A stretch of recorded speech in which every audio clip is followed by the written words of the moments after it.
Witam serdecznie, Dagmara Łuczyńska po godzinach. Dziś przygotowaliśmy specjalny odcinek, w którym będziemy odpowiadać na Wasze pytania nadesłane za pośrednictwem fanpage'a na Facebooku, Instagrama, YouTube'a. Przyszło bardzo dużo pytań, z czego niezmiernie się cieszymy, bo znaczy, że jesteście ciekawi, jak wygląda nasza praca od kulis.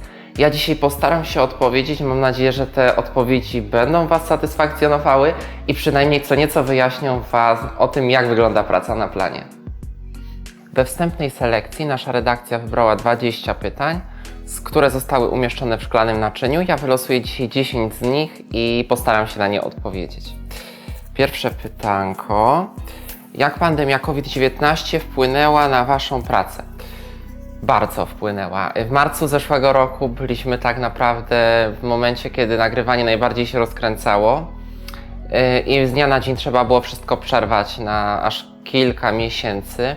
Kilka miesięcy w ogóle nie pracowaliśmy. Jeszcze sezon wiosenny udało się wyświetlić, ponieważ był on nagrany wcześniej.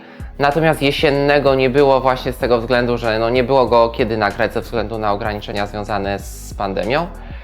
Teraz udało nam się już wznowić nagrywanie, natomiast pewne nagrania związane z miejscami, które ciągle są objęte obostrzeniami, jeszcze nie możemy ich na ten moment zrealizować, musimy poczekać, ponieważ ciągle te miejsca są zamknięte.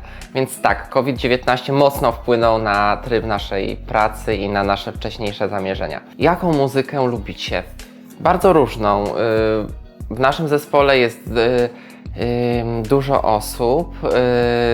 Na tę chwilę już jest 8 osób, które pracuje w zespole, więc też wiadomo, że bardzo się różnimy i każdy z nas ma inne gusta.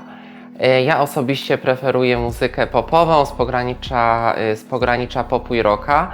Z nowszych wykonawców bardzo lubię na przykład Alvaro Solera, ale też lubię posłuchać czegoś bardziej klasycznego, na przykład Perfektu, Madonny czy Urszuli. Pozdrawiamy Malinowego Króla, to jest też ekstra piosenka, lata 80., ale zawsze warto do tego wrócić.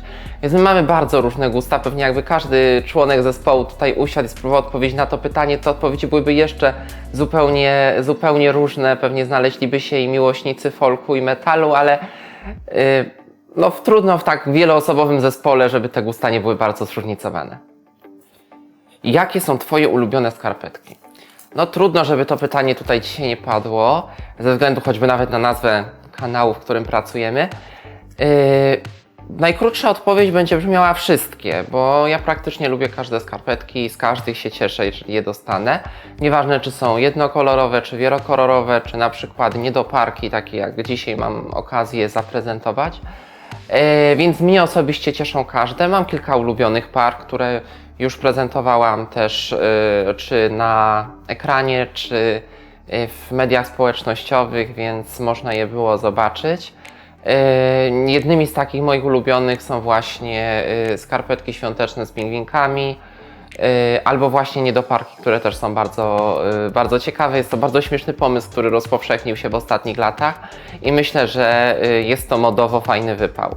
Jeżeli chodzi o innych członków zespołu, na przykład mogę Wam powiedzieć, że nasza nieoceniona operatorka Magda jest miłośniczką kolorowych skarpetek i uważa, że kolorowe skarpetki są najlepsze i najchętniej by tylko takie nosiła.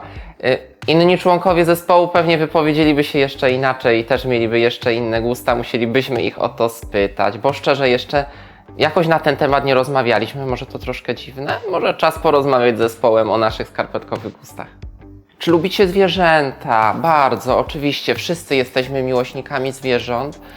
Nawet taka śmieszna anegdotka, kiedy realizowaliśmy nagranie w Szkole Twórczej Nauki Vinci, pozdrawiamy Grześka i całą ekipę Vinci, oni mieli tam straszyki w tej swojej szkole, które mieszkały w terrarium i właśnie Magda przywiozła kilka straszyków do domu, ofiarowanych przez Grześka, więc bardzo śmieszna taka historyjka związana ze zwierzętami i z naszym programem. Oczywiście wszyscy też mamy zwierzęta albo mieliśmy, bardzo je kochamy i wspieramy. Planujemy w przyszłym roku zrealizować akcję pomocy rzeczowej dla schroniska w Krakowie, ponieważ warunki bytowe bezdomnych zwierząt są bardzo trudne. Leżą nam na sercu i chcielibyśmy maksymalnie zaangażować się w pomoc, w jaki sposób tylko będziemy mogli. No i kolejny, może weźmiemy tego, co tu tak wypada. Prosi się, żeby go wziąć. Kto jest twoim największym dziennikarskim autorytetem? Numer jeden jest tylko jeden, jest to Tomek Kamel. To jest człowiek, od którego bardzo dużo można się nauczyć. Człowiek, który ma nie tylko niesamowitą wiedzę na ten temat, jak prowadzić program, ale też niesamowite doświadczenie, umie zaciekawić widza, umie odpowiednio poprowadzić rozmowę, tak żeby z niej wyciągnąć jak najwięcej, ale także tak, żeby chciało się o tym słuchać. Ja zawsze rano włączam dwójkę, pytanie na śniadanie, widzę jest Tomek, jest Marzenka, oglądam, bo to jest coś, co naprawdę warto zobaczyć i warto się od tych ludzi uczyć, bo dużo można się nauczyć. Druga osoba, którą też bardzo cenię, to jest Martyna Wojciechowska. Po pierwsze, to jest osoba, która jest bardzo wszechstronna, ponieważ na planie bardzo wiele rzeczy robi sama przygotowuje, jest zawsze przygotowana na nieprzewidziane sytuacje, w których umie sobie poradzić, czasami zaimprowizować, jeżeli nie wszystko pójdzie zgodnie ze scenariuszem, a mimo to wychodzą z tego naprawdę świetne odcinki. Oprócz tego, że jest świetną dziennikarką, to jest też świetnym człowiekiem, ponieważ angażuje się w pomoc dla tych osób, które prezentuje nam w Kobiecie na krańcu świata, zarówno osobiście na miejscu, jak i potem poprzez fundację. Więc naprawdę też jest osobą wartą docenienia i wspomnienia jako dziennikarka, którą można naśladować. Jakie są relacje między członkami zespołu? Lubimy się, myślę. Może nie znamy się wszyscy osobiście, bo część zespołu pracuje zdalnie, taka charakterystyka naszej pracy, ale widujemy się na konferencjach online i kiedy na przykład ustalamy plan dalszej pracy, podejmujemy jakieś kluczowe decyzje w kwestii funkcjonowania kanału, więc wtedy mamy okazję trochę ze sobą porozmawiać, ale jakoś powoli się poznajemy, zaprzyjaźniamy. Wiadomo, to ja na przykład z Magdą znam się już bardzo dobrze, bo cały czas pracujemy razem na planie. Natomiast mamy też nowe osoby, które dopiero się wdrażają do zespołu i myślę, że też czasem się z nimi zaprzyjaźnimy i będziemy tworzyć jeszcze lepszy team, chociaż już jest całkiem fajne. 6. pytanie już za nami. Jeszcze odpowiem na 4. Jakie było największe wyzwanie w trakcie pracy na planie? Myślę, że był to odcinek z ukrytej kamery, który realizowaliśmy w sali zabaw Crazy Sówka w lutym zeszłego roku. Bardzo dużym wyzwaniem było podpięcie mikrofonu, tak żeby on nigdzie nie wystawał i żeby go w ogóle nie było widać z zewnątrz, bo musieliśmy generalnie ściągnąć te normalne zaczepki, które do niego są. Próbowaliśmy go przylepić na taśmie dwustronnej, w końcu się udało, ale to było chyba największe wyzwanie, które całej ekipie przysporzyło troszkę stresu, żeby też nikt się nie kapnął, bo było to nagranie z ukrytej kamery. Ale wyzwania dają nam nowe doświadczenia, uczymy się i dzięki nim jesteśmy coraz lepsi, więc myślę, że też pozytywnie to na nas wpłynęło, że troszkę pomyśleliśmy. I kolejne pytanie, będzie może to. Jak powstał kanał? Właściwie to pytanie chyba powinno być jako pierwsze, bo zawsze zaczynał się od tego, jak coś powstało, skąd się w ogóle wzięło. Generalnie kanał powstawał w kilku fazach. Po pierwsze, sama idea takiej nazwy wzięła się z tego, że ja jestem zapaloną kolekcjonerką i wśród wielu rzeczy, które kolekcjonuję też skarpetki. Na chwilę obecną jest to ponad 200 par, już nie mieszczą mi się w komodzie. I z tego względu, takiego jednego ze swoich hobby, zaczerpnęłam pomysł, którego w sumie jeszcze nie było w realizacji filmowej czy telewizyjnej.